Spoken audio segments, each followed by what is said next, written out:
बच्चों देखो 5 number question में अपने को दे रखा है कि ग्राउंड से कोई काइट है वो 60 मीटर ऊपर उड़ रही है आसमान में, ठीक है।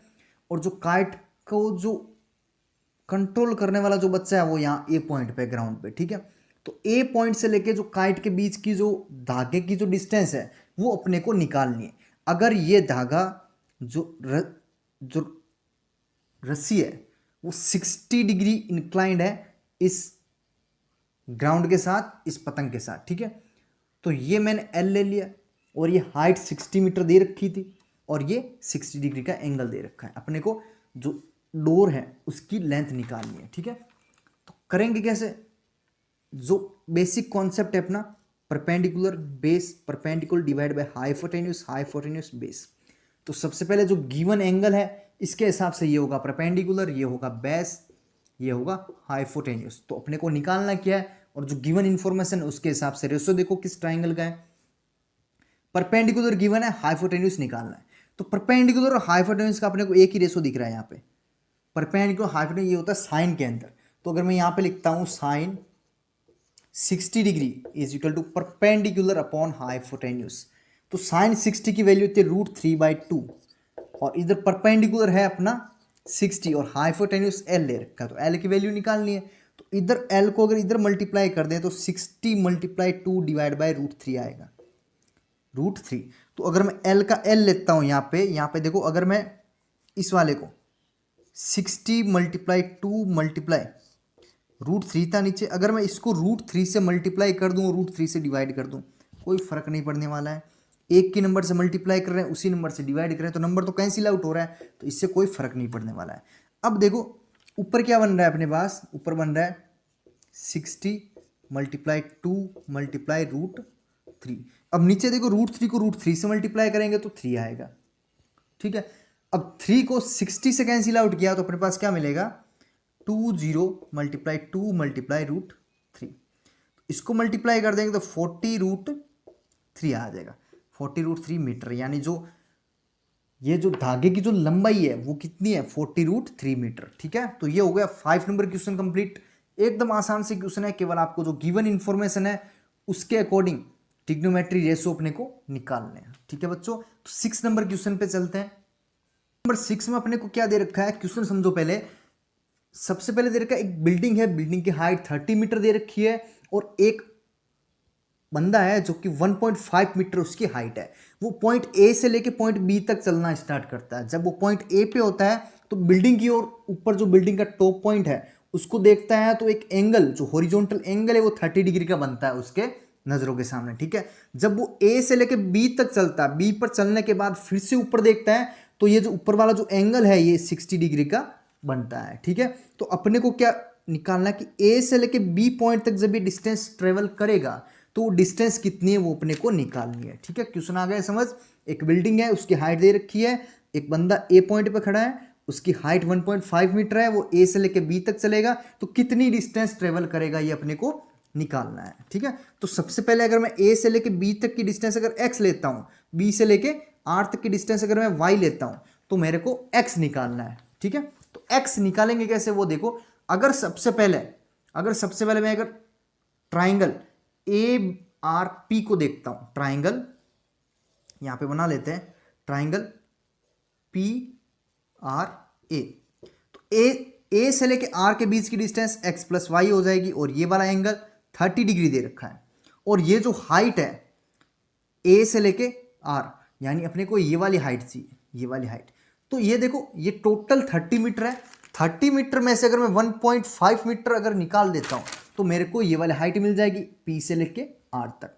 तो 30 - 1.5 तो ये होता है 28.5, ठीक है। 28.5 मीटर अपने को ये हाइट मिलेगी, ठीक है ना।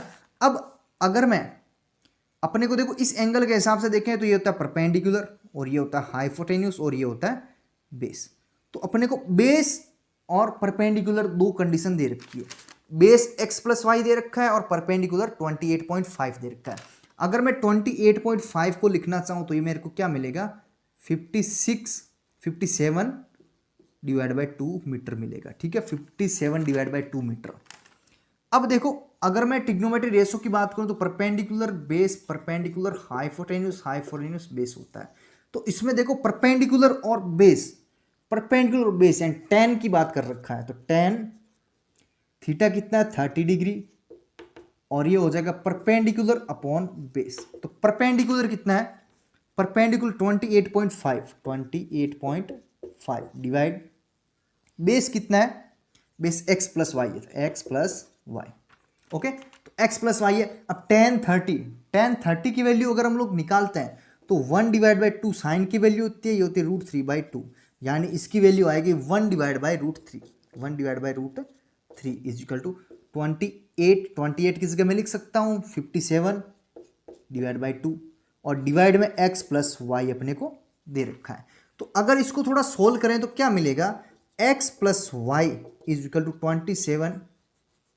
57 डिवाइड बाई 2 मल्टीप्लाई, ये हो जाएगा √3। ओके, तो x plus y is equal to 57 √3 divide by 2 अपना आ रहा है x प्लस वाई। ठीक है, तो ये आ गया इक्वेशन नंबर 1 बोल देते हैं इसको। ऐसे ही क्या करना है अपने को, ऐसे ही अपन लोग इस छोटे वाले ट्राइंगल के लिए वापस ये सेम कंडीशन करेंगे। ठीक है, जो सेम मेथड जो भी हमने अप्लाई किया है ये सेम इस छोटे वाले ट्राइंगल के लिए करेंगे। छोटे वाले ट्राइंगल की बात करें तो ये बनेगा अपना PRB, बी पे 60 डिग्री का एंगल है, और PR ये तो 57 डिवाइड बाई 2 होने वाला है, और ये वाला मैंने y लिया हुआ है। ठीक है, तो ये वाला y लिया हुआ है। तो अगर इसकी बात करें तो ये अपने को क्या मिलेगा, परपेंडिकुलर बेस और ये हाइपोटेन्यूस। तो परपेंडिकुलर बेस यानी tan 60 इज इक्वल टू क्या मिलेगा अपने को, यहां से परपेंडिकुलर 57 डिवाइड बाई 2, और ये y आ जाएगा डिवाइड में, यानी ऐसे। तो tan 60 कितना होता है, √3 होता है। √3 is equal to 57 divide by 2 और y। तो अगर मैं इधर बात करूं तो y is equal to 57 divide by 2√3 मिलेगा।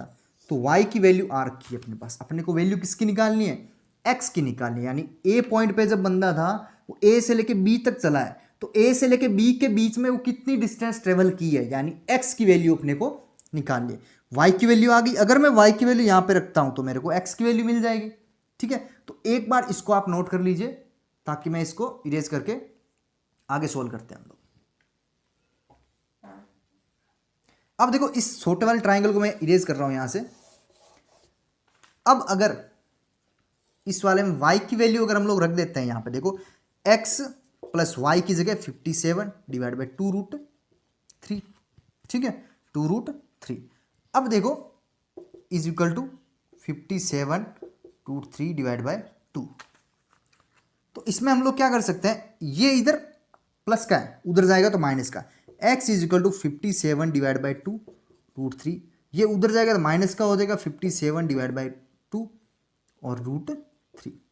अब देखो इस वाले में √3 ऊपर है, इस वाले में √3 नीचे है, तो या तो √3 को ऊपर ले लो या फिर नीचे ले लो, यानी अपने को √3 या तो नीचे बनाना होगा दोनों में, या फिर दोनों में ऊपर बनाना होगा। तो अब देखो इसमें क्या करते हैं, ऊपर है इसमें तो ऊपर ही बना लेते हैं, क्या इसमें ऊपर है तो √3 ऊपर ही बना लेते हैं। तो अगर इस वाले को मैं √3 से मल्टीप्लाई कर दूं, √3 से डिवाइड कर दूं, यानी अगर इसको मैं यहां पे आपको करके दिखाऊं तो मेरे को क्या मिलेगा,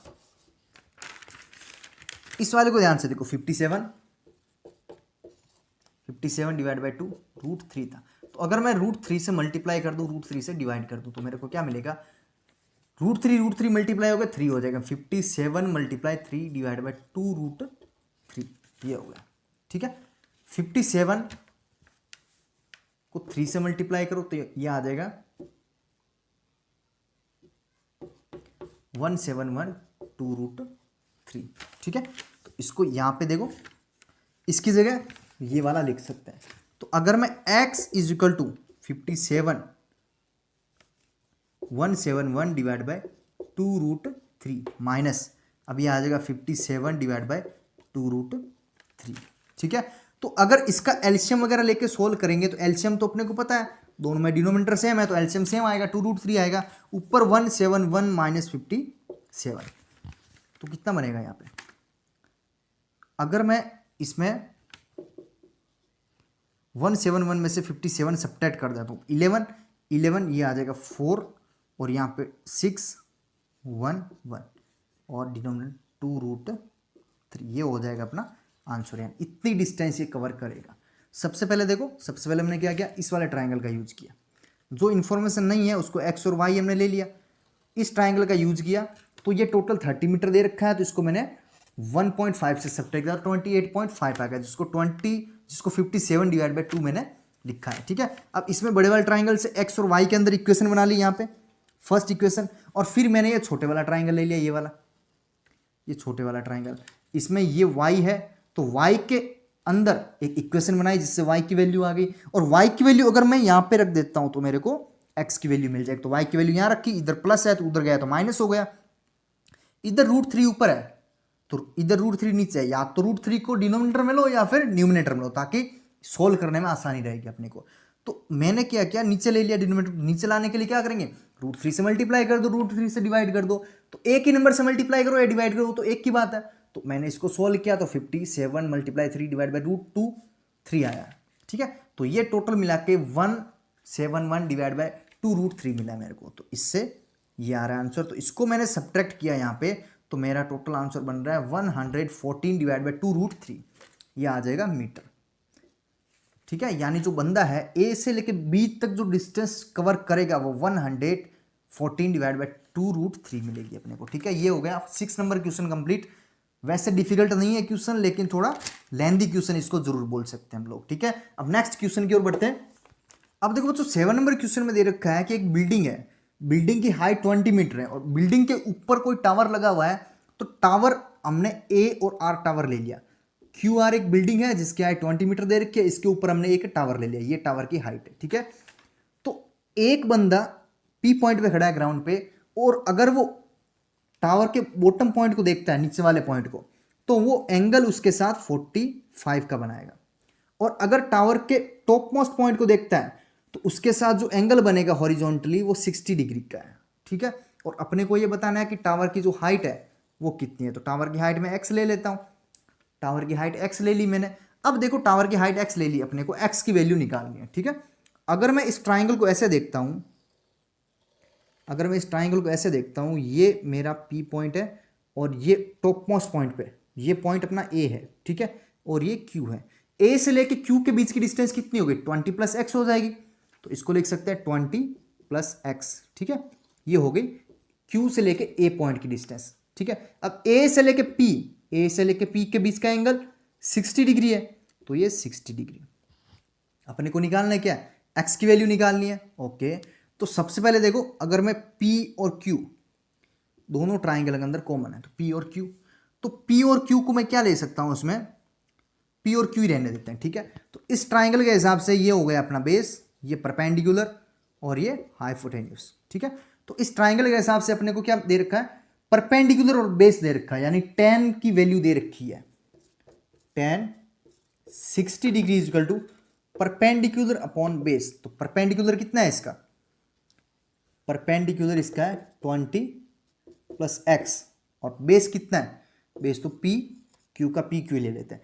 tan 60 √3 होता है, अपने को पता है। तो अगर मैं इसकी वैल्यू निकालूं तो पी क्यू मेरे को क्या मिलेगा, 20 + x डिवाइड बाई √3 मिलेगा पी क्यू। ठीक है, ये आ गया अपना पी क्यू इस वाले ट्राइंगल से। अब एक और ट्राइंगल दे रखा है अपने को, इसमें ध्यान से देखो, एक और ट्राइंगल दे रखा है आर क्यू और यहां पे पी। ठीक है, पी और आर के बीच का एंगल, पी और आर के बीच का ये वाला एंगल 45 दे रखा है, तो 45 ले लिया। ठीक है, और आर और क्यू के बीच की डिस्टेंस, आर और क्यू के बीच की डिस्टेंस देखो 20 मीटर दे रखी है, तो ये हो गई 20 मीटर। ठीक है, ये बेस, ये परपेंडिकुलर और ये हाइपोटेन्यूस। तो इसमें भी देखो, पी क्यू बेस, ये परपेंडिकुलर, तो सेम फॉर्मूला इसमें लगेगा। tan 45 आएगा इस बार, इज इक्वल टू परपेंडिकुलर कितना है 20 है, बेस कितना है पी क्यू है। tan 45 1 होता है, 20 पी क्यू, यानी P Q is equal to क्या आ गया मेरे पास, 20 मीटर। पी क्यू आ गया अपने पास 20 मीटर। ठीक है, तो पी क्यू 20 मीटर आ रहा है। अब देखो इसमें क्या करना है, पी क्यू आ गया 20 मीटर। अपने को वैल्यू किसकी निकालनी है, एक्स की निकालनी है। अपने को टावर की हाइट चाहिए जिसको हमने एक्स ले रखा है। अगर मैं इक्वेशन नंबर 1 को देखता हूँ और इक्वेशन नंबर 2 को देखता हूँ तो मेरे को क्या मिलेगा, पी क्यू यहाँ पे है, पी क्यू की वैल्यू अपने पास है 20 मीटर, और अगर इसमें पी क्यू की वैल्यू अगर इसमें पुट कर दें तो एक्स की वैल्यू आ जाएगी अपने पास, ठीक है। अगर पी क्यू की वैल्यू यहाँ पुट कर दें तो एक्स की वैल्यू आ जाएगी। तो इसी इक्वेशन में पी क्यू की वैल्यू पुट करते हैं तो P Q is equal to 20 plus x divide by √3 दे रखा है। तो पी क्यू कितना है, 20 है, तो मैंने 20 रखा है इधर, 20 प्लस एक्स डिवाइड बाई √3। तो √3 इधर डिवाइड में है तो इधर मल्टीप्लाई हो जाएगा, 20 √3 is equal to 20 plus x, ठीक है, 20 प्लस एक्स। अब देखो एक्स की वैल्यू निकालनी है तो एक्स के साथ प्लस में 20 है, इधर प्लस में है तो इधर जाएगा तो -20 हो जाएगा। तो 20 √3 तो पहले सही है, ये इधर आ गया तो माइनस का 20 इज इक्वल टू एक्स, यानी जो एक्स की वैल्यू मिल रही है अपने को 20 √3 -20, एक तो वैल्यू यह है। अगर इसके अलावा इसको थोड़ा और सोल्व करें तो देखो 20 कॉमन दिख रहा है मेरे को, तो 20 को अगर कॉमन ले लें तो यहाँ तो बचेगा √3, यहाँ बचेगा -1 और इधर x, यानी x की दो वैल्यूज बोल सकते हो, एक तो ये और एक ये, दोनों इक्वल है, ठीक है। इसमें 20 कॉमन लेके बाहर लिखा हुआ है। तो जो टावर की जो हाइट होगी वो कितनी होगी, 20 √3 -20 इज इक्वल टू x, यानी x की वैल्यू आ गई अपने पास ये, ठीक है। तो केवल फॉर्मेट जो पहले वाला क्वेश्चन किया था, इससे पहले वाला 6 number question as it is वैसे का वैसा ही है, ठीक है। तो मेरे ख्याल से आपको समझ आया होगा। अगर कोई भी स्टेप में अगर आपको कोई गलती लगती है कि मेरे को ये समझ नहीं है या फिर कहीं ना कहीं कोई स्टेप समझ नहीं आया है तो प्लीज़ कमेंट में बताइए, ताकि उसका और नए वीडियो में उस प्रॉब्लम का समाधान करेंगे आपका, ठीक है। तो आज के वीडियो में बस इतना ही बच्चों। तो नेक्स्ट वीडियो में इससे जो आगे वाले जो क्वेश्चन है वो इसी यूट्यूब चैनल पे अपलोड करेंगे, ठीक है। तो नेक्स्ट वीडियो मिलते हैं, तब तक के लिए गुड बाय।